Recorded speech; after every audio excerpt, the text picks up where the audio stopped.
Throughout this presentation, we are going to define viscosity, how it relates to intermolecular forces, and how to measure viscosity through a simple lab technique. Lastly, we will view results from an experiment that shows the differences in viscosities of three different liquids. Viscosity can be defined as the measurement of a liquid's resistance to flow, also referred to as the liquid's internal friction. Consider water and molasses. Water flows relatively freely, while molasses is less fluid. Because molasses is more resistant to flow, it has a higher viscosity than water. Therefore, a fluid with high viscosity flows very slowly, like honey or molasses, and a fluid with low viscosity flows quickly like water. The unit of viscosity is a Pascal second. There is a direct relationship between the strength of an IMF and the viscosity value, and a direct relationship between viscosity and molecular size. Therefore, larger molecules have stronger IMFs, and therefore they have higher viscosity values. So key point, larger molecules will have larger IMFs due to the higher van der Waals forces, where there is a higher probability of the displacement of electrons causing a temporary dipole. These van der Waals forces can be strong and thus cause a higher viscosity value. While there are a number of methods from which to choose in deciding how to measure viscosity, perhaps the least complicated involves dropping a ball into a clear container of a liquid of which you are trying to determine the viscosity of. In order to do this, the tools you will need are a clear cylinder, like a graduated cylinder, a marble or steel ball, a metric ruler, the liquid in question, a balance, a stopwatch, and a calculator. The sphere can be a small marble or a steel ball.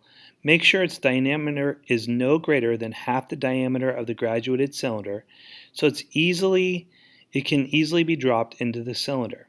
A graduated cylinder in a plastic container that has graded markings on the side that allow you to measure the volume also works well. You can use a watch instead of a stopwatch, but your measurements will be more accurate with a stopwatch. The liquid, however, must be clear enough to see the marble as it's dropped through the liquid. Try testing many different liquids with different flow rates to see how their viscosities differ. Some common liquids you could try include water, honey, corn syrup, cooking oil, and even milk.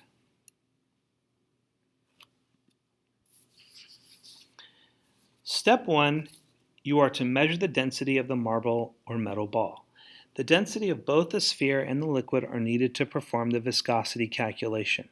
The formula for density equals mass over volume, where m is the mass of the object measured in grams, and v is the volume of the object measured in milliliters. First, measure the mass of the marble or metal ball on the balance. Record the mass in grams. Next, measure its volume in milliliters by using water displacement, where you take the difference of the volumes of the water with or without the marble or metal ball. The difference represents the volume of the object. To find the density, simply divide the mass of the marble that you just measured using the balance and the volume of the metal ball or marble that you just measured using water displacement. Divide the two numbers and you get the density in grams per milliliter. Step 2 is to calculate the density of the chosen liquid. So using the same density formula from above, you will next calculate the density of the liquid in question. Measure the mass of the liquid by first weighing the empty graduated cylinder. Pour your liquid into the graduated cylinder and then weigh it again. Subtract the mass of the empty cylinder from that of the cylinder with the liquid in it to obtain the mass of the liquid in grams. To find the volume of the liquid, simply determine the amount of liquid you poured into the graduated cylinder by using the graded markings on the side of the cylinder. Record the volume in milliliters. Next, you will use the formula density equals mass over volume and your measurements to calculate the density of the liquid in grams per milliliter. Step 3 is fill and mark the graduated cylinder. So first you fill your graduated cylinder with a liquid to be measured. Then mark the positions of the top and bottom of the cylinder.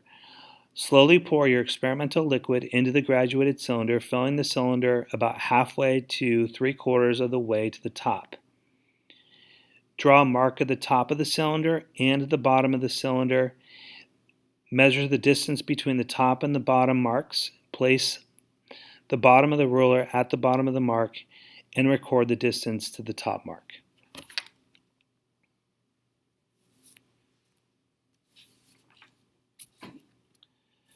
Next is to record the time it takes for the ball to drop between the marks. Drop the ball into the liquid and start the stopwatch when the bottom of the ball reaches the mark of the top of the cylinder. When the ball reaches the mark you made at the bottom of the cylinder, stop the stopwatch. Liquids with low viscosities are going to be more difficult to measure with this method because it's harder to be more accurate when starting and stopping the stopwatch. Repeat this step at least 3 times. The more times you repeat, the more accurate your measurement will be, and average the 3 times together. To find the average, add up all the times for each trial and divide by the number of trials you performed. This works best if the ball is small enough that the flow around the ball is truly viscous and far from turbulent. The ball must also be much smaller than the container so the ball can be dropped at least 10 radii from the sidewalls.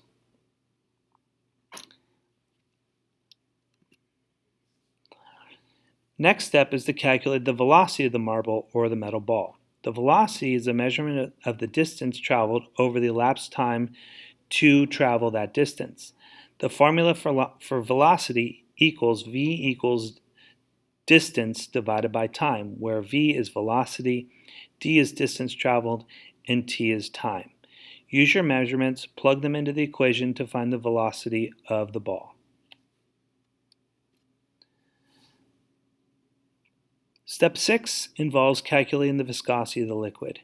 You're going to use an equation for this, which equals 2 times P sub S minus P sub L parentheses G times A squared divided by 9V, where PS is the density of the sphere, PL is the density of the liquid, G is the acceleration due to gravity, a fixed value of 9.8 meters per second, A is the radius of the ball or marble, V is the velocity of the sphere.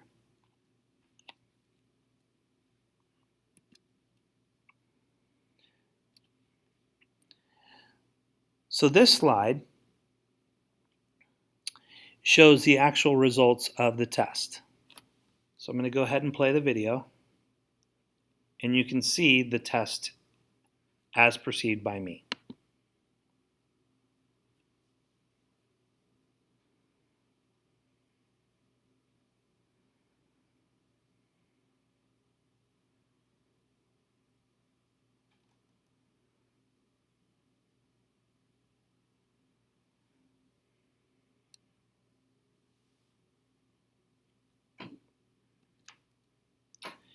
So in the data table, these show the different densities of all the glass marbles used for the different trials based on the equation where density equals mass divided by volume. The average density for each of the marbles equals 2.12 grams per milliliter.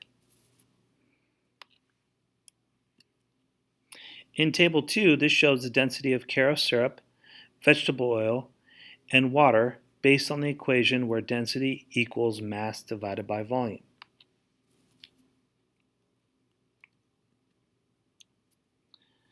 The results showed that the marble dropped in the Karo syrup had a speed that was quite a bit slower than the vegetable oil and the water drops. The speed represents the speed of the marble as it descends down the graduated cylinder. As you can see, it took close to an hour for the marble to descend. It took the marble about 17 seconds to descend and less than a second for a marble to descend in water. Once we found the time taken to descend, we used v, or velocity, equals distance divided by time to find the speed of the marble as it descended.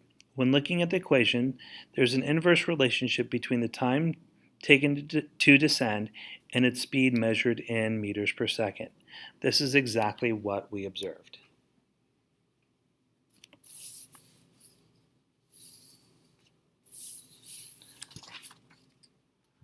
Once we calculated the velocity, we use the equation 2 times p sub s minus p sub l times g times a squared divided by 9v to find the measured viscosities for each liquid.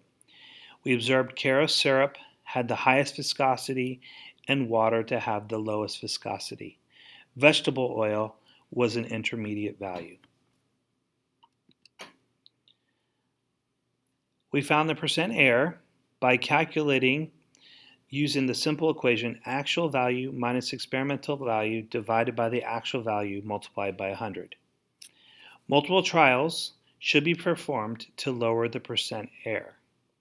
In this case, we got a 16% air for Karo syrup, 10.64% air in oil, and 4.71% air for water.